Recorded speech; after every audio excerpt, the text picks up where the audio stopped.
News 18 India देख रहे हैं आप और मैं हूं आपके साथ शिवानी पांडे। कोरोना की जंग अब भी खत्म नहीं हुई है और मास्क सबसे बड़ा हथियार है और इस हथियार का सही इस्तेमाल करना आपके हाथ में ही है। इसलिए हम लगातार न्यूज 18 आपसे अपील करता आया है कि मास्क जरूर पहने और इसके लिए न्यूज 18 इंडिया ने एक मुहिम भी शुरू की है, #मास्क पहनो इंडिया। तो जब तक आप किसी सुरक्षित स्थान पर ना हो तब तक मास्क का इस्तेमाल आप करते रहें। पंजाब कांग्रेस पर बड़ी खबर आ रही है। न्यूज 18 के नीरज कुमार की खबर है कि सिद्धू को पंजाब कांग्रेस का अध्यक्ष बनाए जाने की खबरों के बीच पंजाब के कांग्रेस सांसद दिल्ली में बैठक कर रहे हैं। खबर है कि ये सांसद सोनिया गांधी से मिलने का वक्त मांगेंगे और मांग करेंगे कि सिद्धू को पंजाब कांग्रेस का अध्यक्ष न बनाया जाए। ये बैठक कांग्रेस के राज्यसभा सांसद प्रताप सिंह बाजवा के घर पर हो रही है।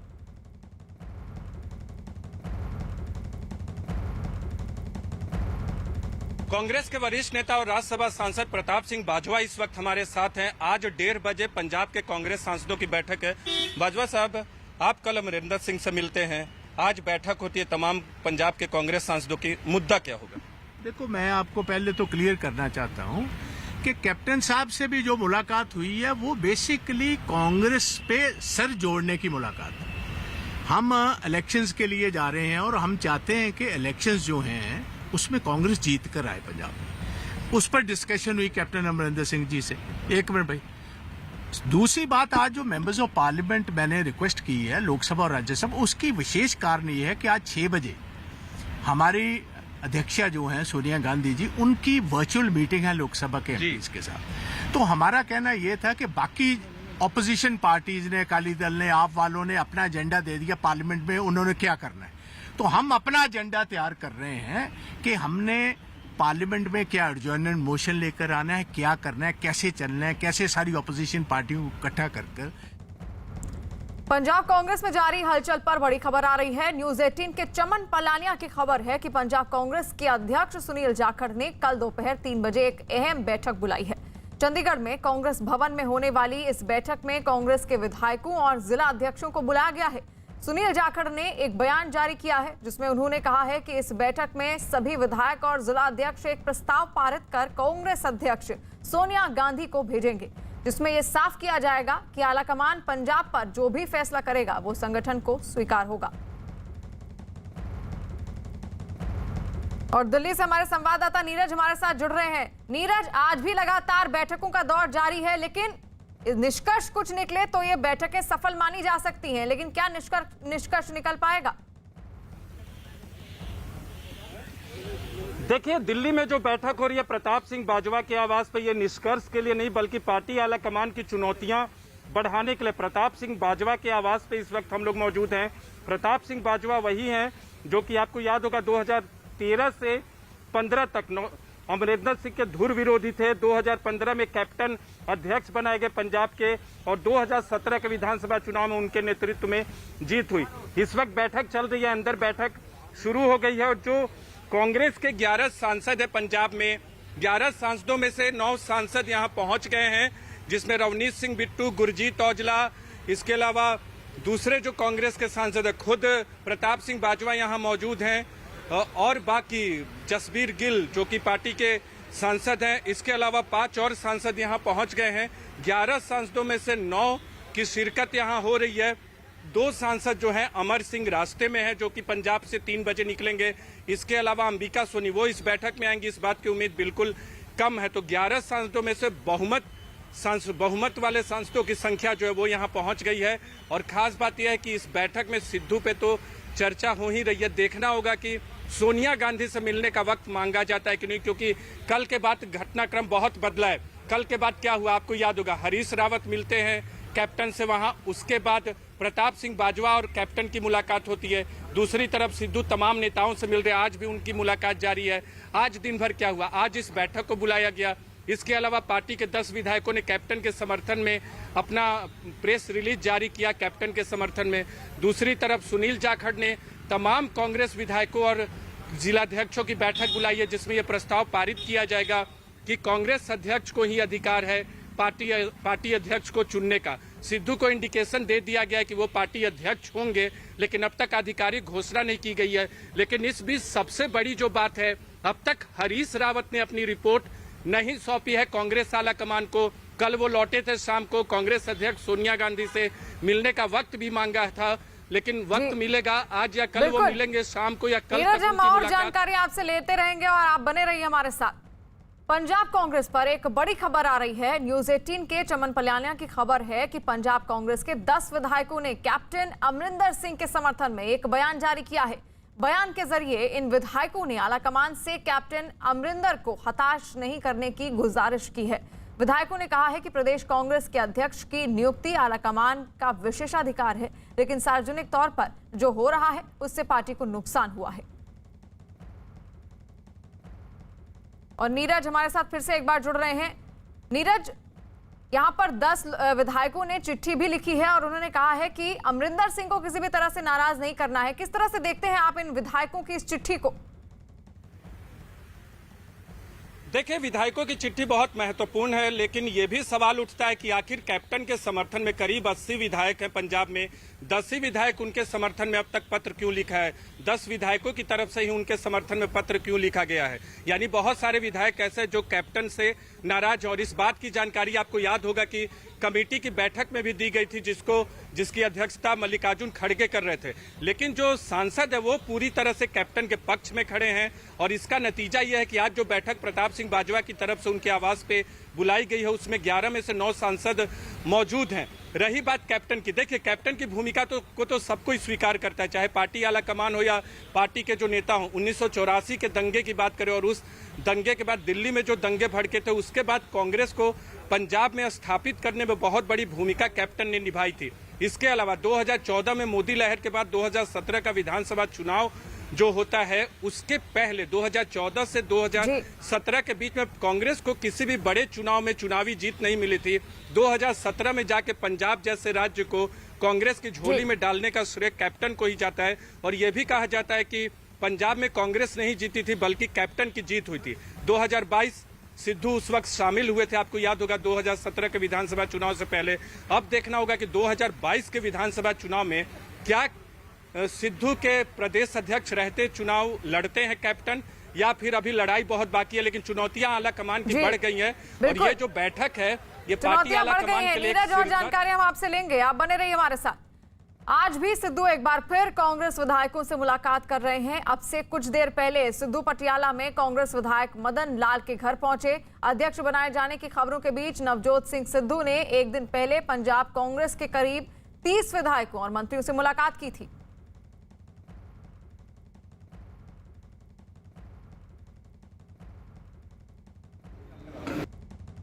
कैप्टन अमरिंदर सिंह बहुत सत्कारयोग ने, सीनियर ने, ਸਾਡੇ ਮਾਂ ਪਿਓ ਨੇ ਸਾਰਿਆਂ ਦੇ।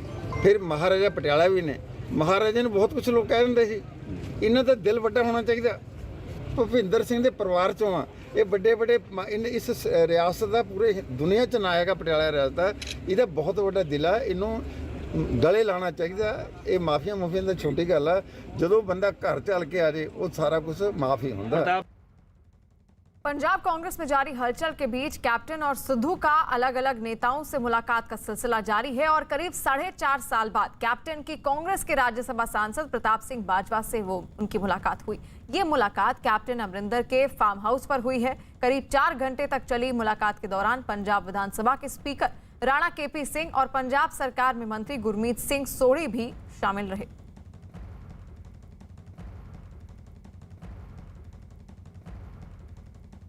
कैप्टन और बाजवा की मुलाकात की तस्वीर को कांग्रेस नेता मनीष तिवारी ने भी ट्वीट के जरिए साझा किया है और लिखा कि बाजवा और अमरिंदर सिंह को एक साथ देखकर खुशी हुई और उम्मीद जताई कि राज्यसभा सांसद और मुख्यमंत्री मिलकर एक मजबूत टीम तैयार करेंगे।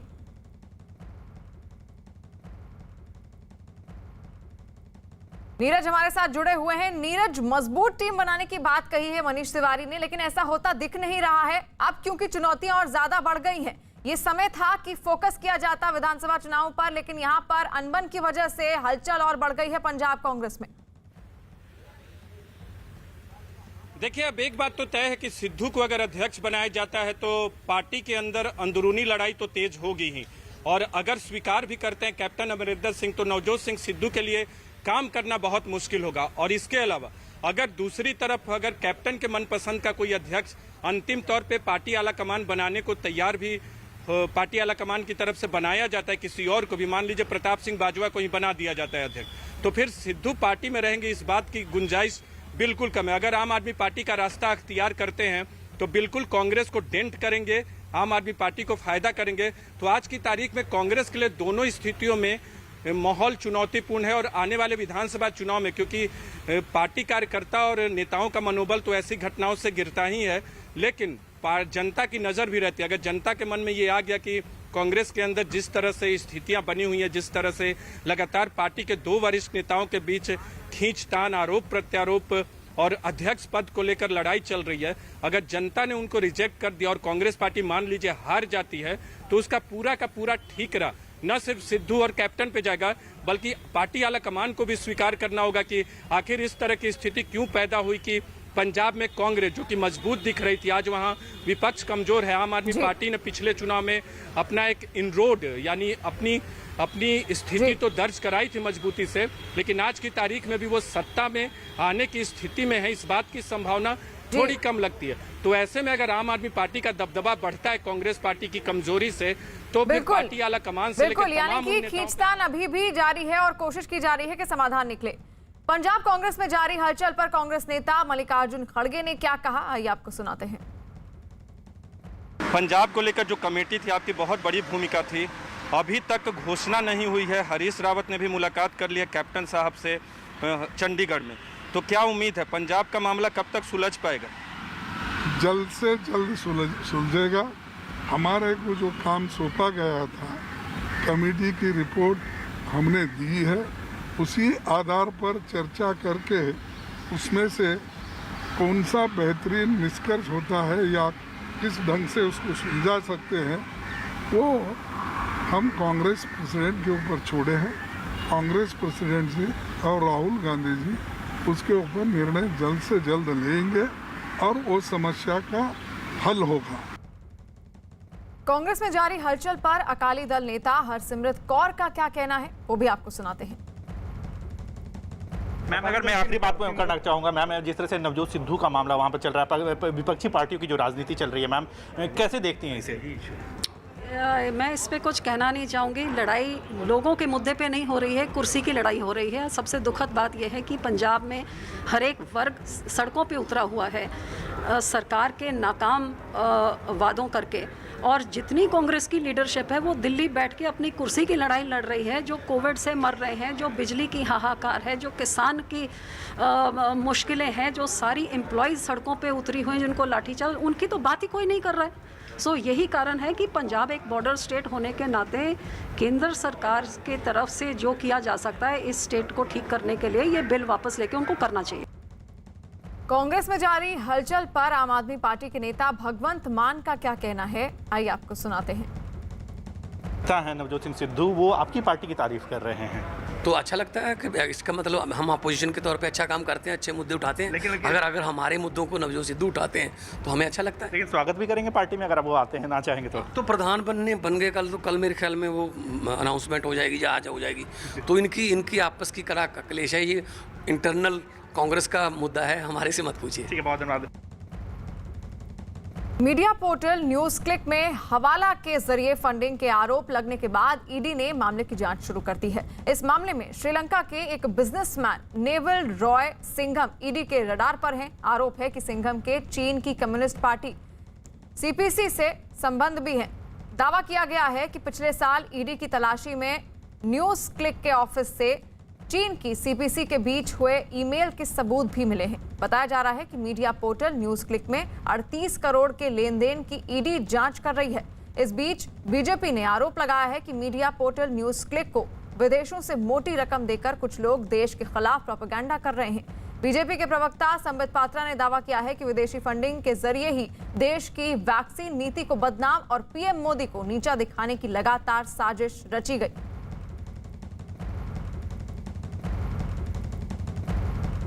ये बात स्पष्ट होता है कि बहुत बड़ी बड़ी ताकतें हिंदुस्तान को कमजोर करने के लिए लगी हुई हैं। यहां कंफ्यूजन, भ्रम और अनरेस्ट अर्थात अराजकता कैसे फैले, इसकी कोशिश हो रही है। जब से प्रधानमंत्री नरेंद्र मोदी हिंदुस्तान के प्रधानमंत्री बने हैं, कहीं ना कहीं हिंदुस्तान में तो ऐसा नेता हैं ही जिनके आंखों में वो खटक रहे हैं, विदेशी ताकतें भी ऐसी हैं जिनके आंखों में वो खटक रहे हैं। तो एक बहुत बड़े रूप में किस प्रकार से भारतवर्ष के नाम को नीचा किया जाए, किस प्रकार से प्रधानमंत्री नरेंद्र मोदी जी की चेष्टाओं को, जो वो सुचेष्टा कर रहे हैं भारतवर्ष को आगे बढ़ाने के लिए, उसको कैसे कम करके दिखाया जाए, यह सब कोशिश की जा रही है। किंतु मैं आज कह सकता हूं कि जनता जनार्दन है, वो मोदी जी पर विश्वास करती है। ये जो पीपीके कंपनी थी जिसके अंतर्गत न्यूज क्लिक आती है, इन्होंने एफडीआई, फॉरेन डायरेक्ट इन्वेस्टमेंट, विदेशी निवेश को एक्सेप्ट किया, लगभग 10 करोड़ के आसपास, 9.59 करोड़ का। दो मुख्य कंपनियों ने पैसा दिया जिसका नाम है world wide media holdings LLC और दूसरा है यूएसए का डेलावेयर जिसका नाम है WWM। इन दोनों ने इसमें मेजर रूप में पैसा इन्फ्यूज किया एफडीआई के रूप में। और ये जो WWM है, इसमें 3 लोग मुख्यतः सम्मिलित थे, वो विदेश के थे। जैसन पेट्शा, नेविली रॉय सिंघम जो कि श्रीलंका के और उसके बाद अभी अमेरिका में है, और एक तीसरा व्यक्ति है जो एक विदेशी ताकत है और किसी विदेशी देश के फंड को पूरी तरह से हवाला के माध्यम से डाइवर्ट करके किस प्रकार से इसका यूटिलाइजेशन भारतवर्ष में किया जा सके, डूबियस रूट से उन्होंने WWM ने पीपीके अर्थात न्यूज क्लिक को भेजा। बंधुगण, आपको जान के आश्चर्य होगा, ये जो निवेश होता है विदेश से, एफडीआई होती है, उसके लिए आपको एक शेयर वैल्यू दिखाना पड़ेगा कि हाँ ये जेन्युइन लगे, कि ये बड़ी कंपनी थी तभी जाके हमने निवेश किया। कुल मिलाकर 10 रुपए प्रति शेयर का न्यूज क्लिक का वास्तविक जो चरित्र है वो 10 रुपए प्रति शेयर का उसका ओरिजिनल स्वरूप है। But that was inflated just in order to make news click look as if it was an authentic destination for an FDI. उसको इन्फ्लेट करके 11,510 रुपए का एक शेयर कर दिया गया। अब सोचिए ये षड्यंत्र में कितने लोग इन्वॉल्व थे और किस प्रकार से ये षड्यंत्र काम कर रहा था। केवल ये 10 करोड़ का जो एफडीआई था यही नहीं है, लगभग 30 crore, to be precise 28.46 crore रुपया ये जो न्यूज क्लिक है इसने भिन्न भिन्न एजेंसियों से विदेशों से रिसीव किया। विदेशी फंडिंग के जरिए भारत में किस तरह से सरकार विरोधी प्रोपेगेंडा फैलाया जाता है, उसी को लेकर संबित पात्रा ने ये प्रेस कॉन्फ्रेंस की थी। और अमिताभ सिन्हा हमारे संवाददाता हमारे साथ जुड़े हुए हैं फोन लाइन पर। अमिताभ, पूरा भांडाफोड़ किया है एक तरीके से बीजेपी ने इस पूरे विदेशी फंडिंग को लेकर, और क्या कुछ जानकारी आपके पास सामने आ रही है? देखिए, बड़ा गंभीर मुद्दा है क्योंकि बड़ी बड़ी जो खासकर सरकारी सूत्र आरोप लगा रहे हैं चीन की कंपनियों पर, जो कि भारत की सरकार को डिस्टेबलाइज करना चाहती हैं। इसीलिए इसमें विदेशी हाथ नजर आ रहा है। इन कई कंपनियों को, भारत में जिन कंपनियों को फंडिंग की गई है विदेश के कई कंपनियों के द्वारा, खासकर चीन की कंपनियों के द्वारा। दूसरा, जो अर्बन नक्सल्स देश भर में गिरफ्तार हुए हैं नक्सलियों को पनाह देने के लिए, उन अर्बन नक्सल्स के खिलाफ जितने भी केस लड़े जा रहे हैं उनके लिए हवाला के माध्यम से पैसा आ रहा है। ये तमाम पैसे चीन से या विदेश से घूमकर भारत में हवाला के जरिए पहुंच रहे हैं। ये 2 चीजें बहुत गंभीर हैं और जिसको भारत सरकार ने भी गंभीरता से लिया है। और सूत्र ये भी बता रहे हैं कि जो चीनी यूसी ब्राउजर ऐप वेब था, इसके माध्यम से भी कई भारतीय जर्नलिस्टों को भी एम्प्लॉय करके कई बार गलत खबरें और भारत में कई गलत खबरें प्लांट करने की कोशिश की गई थी। खासकर 2007 का भारत सरकार 17 का हवाला देती है कि जब 2000 रुपए के नोट दोबारा छापे जाएंगे, कई सोशल मीडिया के ऐप पर आया था। तो ये 3-4 चीजें हैं जिसको लेकर भारत सरकार काफी गंभीर है और आने वाले दिनों में इसको लेकर काफी ज्यादा मुझे लगता है स्क्रूटनी भी होगी और भारत सरकार इन पर शिकंजा भी कसेगी। जी, बीजेपी नेता संबित पात्रा ने यह भी बताया कि विदेशों से आई रकम किन किन को दी गई है। आपको याद होगा गौतम नौलखा, क्योंकि एल्गार परिषद के जो माओइस्ट लिंक थे वो अरेस्ट हुए थे गौतम नौलखा। कई लोगों ने उन्हें अर्बन नक्सल भी कहा। और गौतम नौलखा जिन्होंने भीमा कोरेगांव केस में हिंदुस्तान में अनरेस्ट फैलाने की कोशिश की थी, उनको इसमें से लगभग 21 लाख रुपए मिले हैं। ये तो एक रिकॉर्ड हमारे पास है, आज अखबारों में भी छपा है। न जाने कितने सोर्सेस से ऐसे कितने रुपए इस प्रकार के एक्टिविस्ट्स को मिलते होंगे यह चौंकाने वाला है। 21 लाख रुपए गौतम नौलखा को मिले हैं। दूसरा, इसमें से लगभग 52 लाख रुपए बप्पादित्य सिन्हा। बप्पादित्य सिन्हा कौन है? बप्पादित्य सिन्हा है, ये एक बहुत प्रमुख व्यक्ति हैं, शेयर होल्डर भी हैं न्यूज क्लिक के, पीपीके के। मगर अगर राजनीतिक रूप से देखा जाए तो Sinha ji communist party of India के आईटी सेल के एक प्रमुख सदस्य हैं। कम्युनिस्ट पार्टी के आईटी सेल के एक प्रमुख सदस्य हैं मिस्टर सिन्हा, और उनको 52 लाख रुपए दिए गए थे पीपीके कंपनी द्वारा। खुद वो शेयर होल्डर भी है। और तो और हमें समझ में यह नहीं आ रहा है, 9वीं क्लास पढ़ा हुआ एक इलेक्ट्रीशियन है जोसेफ राज, जिनको 1.5 करोड़ से अधिक रुपए पीपीके ने दिया। क्यों दिया? ये सारा पैसा किसी के माध्यम से किसी और को दिया जा रहा है। विदेशी फंडिंग के जरिए भारत में किस तरह से सरकार विरोधी प्रोपेगेंडा फैलाया जाता था, इसका पर्दाफाश यूसी ब्राउजर के एक पूर्व कर्मचारी ने किया है। न्यूज 18 के अमिताभ सिन्हा की खबर के मुताबिक यूसी ब्राउजर के पूर्व कर्मचारी ने दावा किया है कि चीन के निवेश वाले यूसी ब्राउजर में बड़ी संख्या में भारतीय कर्मचारियों को रखा गया था, लेकिन कंटेंट पर पूरा नियंत्रण चीन का ही होता था।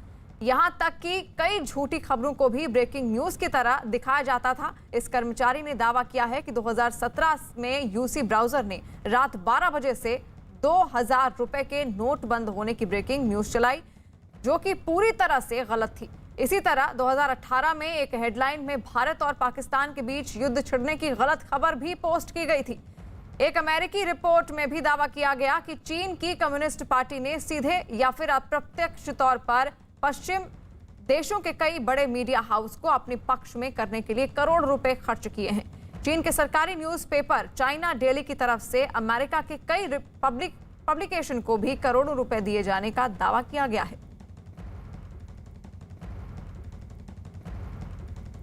और अमिताभ सिन्हा हमारे साथ जुड़े हुए हैं।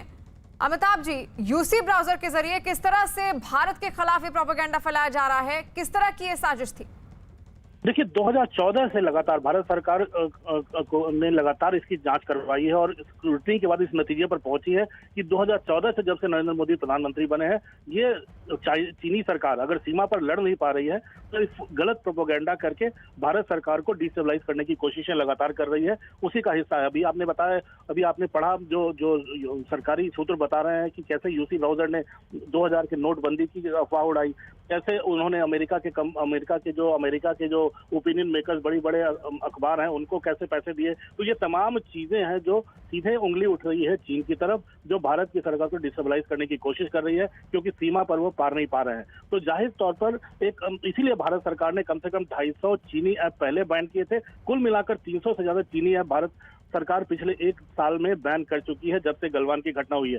तो मुझे लगता है कि भारत सरकार ने इसको जताकर देश की जनता को यह भी बताने की कोशिश की है कि सोशल मीडिया के गलत अफवाहों से बचें, और भारत सरकार खुद उन पर शिकंजा टाइट करेगी। और ये खबर ये भी बता रही है कि अगर भारत सरकार इन पर नजर रख सकती है तो शिकंजा भी टाइट कर सकती है सबकी फंडिंग पर। जी।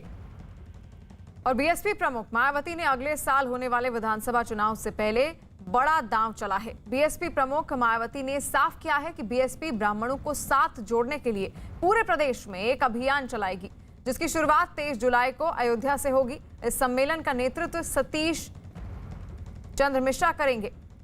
वहीं मायावती ने दावा किया है कि बीजेपी की सरकार में ब्राह्मणों का शोषण हुआ है, जबकि उनका हित बीएसपी की सरकार में ही सुरक्षित है।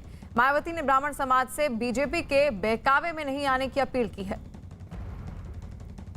23 जुलाई से मेरे दिशा निर्देशन में बीएसपी के राष्ट्रीय महासचिव व राज्यसभा सांसद श्री सतीश चंद्र मिश्रा जी के नेतृत्व में इनकी धार्मिक भावनाओं को भी ध्यान में रखकर ये अभियान अयोध्या से शुरू किया जा रहा है।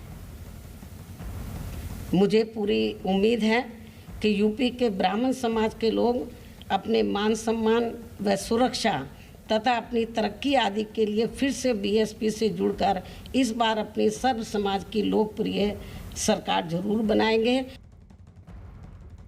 इस सरकार में यहाँ अपर कास्ट समाज में से खासकर ब्राह्मण समाज तो बहुत ज़्यादा दुखी है, जिन्होंने पिछले विधानसभा आम चुनाव में बीजेपी के बहकावे में आकर इस पार्टी को बढ़ चढ़कर एक तरफा अपना वोट दिया था और इनकी पूरे 5 साल के लिए सरकार भी बनाई।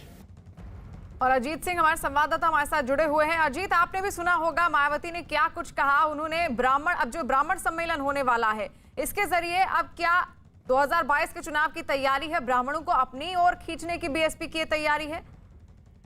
देखिए, बिल्कुल मायावती ने मास्टर स्ट्रोक खेलने की कोशिश की और इसीलिए आज उन्होंने बाकायदा प्रेस कॉन्फ्रेंस में ये कहा कि वो ब्राह्मण समाज की हितैषी और ब्राह्मणों को लेकर ब्राह्मण सम्मेलन 23 जुलाई से अयोध्या से, धर्म नगरी से अयोध्या से वो सम्मेलन करने जा रहे हैं। तो एक मैसेज देने की कोशिश कर रहे हैं। लेकिन जैसे ही मायावती ने ये बात कही कि ब्राह्मणों के हित की बात की कि ब्राह्मण जो है बीजेपी सरकार में डर रहे हैं, बीजेपी सरकार उनका उत्पीड़न कर रही है, तो उन्हें अपने पाले में खींचने की कोशिश की। एक बार मायावती ने इसके पहले भी जो है मुस्लिम और ब्राह्मण समीकरण बनाने की कोशिश की थी और भारी संख्या में इनको टिकट दिया था, लेकिन सफलता बहुत इनको हाथ नहीं लगी थी। एक बार फिर इनको लगता है कि चूंकि बीजेपी जिस तरह सवर्णों को लेकर, बैकवर्डों को लेकर काम कर रही है, तो ये कहीं ना कहीं मायावती इसमें सफल हो पाएंगे। इसीलिए उन्होंने सतीश चंद्र मिश्रा को पूरी जिम्मेदारी दी है और अयोध्या से धर्म नगरी, चूंकि राम मंदिर आंदोलन को लेकर हमेशा बीजेपी अग्रेसिव रही है और वो उसके एजेंडे में, तो अयोध्या से 23 जुलाई की शुरुआत करने जा रही है। लेकिन उससे पहले ही बीजेपी की तरफ से पलटवार किया गया कि ये वो मायावती हैं जिन्होंने तिलक तराजू और तलवार के नारे दिए, जिन्होंने ब्राह्मणों का शोषण किया, कई सारे लोगों को जेलों में डाला। जो सपा के पूर्व मंत्री हैं मनोज पांडे, उन्होंने कहा कि ब्राह्मण समाज को आईना दिखाता है। राकेश त्रिपाठी जो बीजेपी के प्रवक्ता, उन्होंने भी मायावती पर सवाल खड़े किए कि 2022 का चुनाव आ रहा है तो उन्हें अब ब्राह्मणों की याद आ रही है। इसके पहले अब तक मायावती कहां थी? तो अब जैसे जैसे उत्तर प्रदेश में 2022 का चुनाव होगा, अगले 8 महीने में ऐसे बयान आपको देखने को मिलते रहेंगे। जी अजीत, मायावती के ब्राह्मणों पर दिए बयान के बाद बीजेपी ने भी पलटवार करने में देर नहीं लगाई। यूपी बीजेपी प्रवक्ता राकेश त्रिपाठी ने मायावती पर लोगों को धर्म और जाति के नाम पर बांटकर राजनीति करने का आरोप लगाया। मायावती जी ने आज फिर ब्राह्मणों का अपमान करने का काम किया है। जिस तरह से उन्होंने कहा कि ब्राह्मण भटक गए, बहक गए, ब्राह्मण प्रबुद्ध वर्ग है और ब्राह्मणों के संदर्भ में पहले भी किस तरह की टिप्पणी बहुजन समाज पार्टी करती रही है, ये ब्राह्मण भूले नहीं है। तिलक तराजू और तलवार, इनको मारो, इस तरह के कैसे कैसे नारे बहुजन समाज पार्टी ने गढ़े हैं। आज चुनाव नजदीक आ गया है, तब उनको अयोध्या याद आ रही है, ब्राह्मण याद आ रहे हैं, वरना पिछले चुनावों में कैसे वो मजहबी तुष्टीकरण करती रही है, ये उत्तर प्रदेश भूला नहीं है। और किसी तरह की जातीय मजहबी गठजोड़ को अब उत्तर प्रदेश नकार देगा। उत्तर प्रदेश विकास के साथ है, योगी जी के साथ है।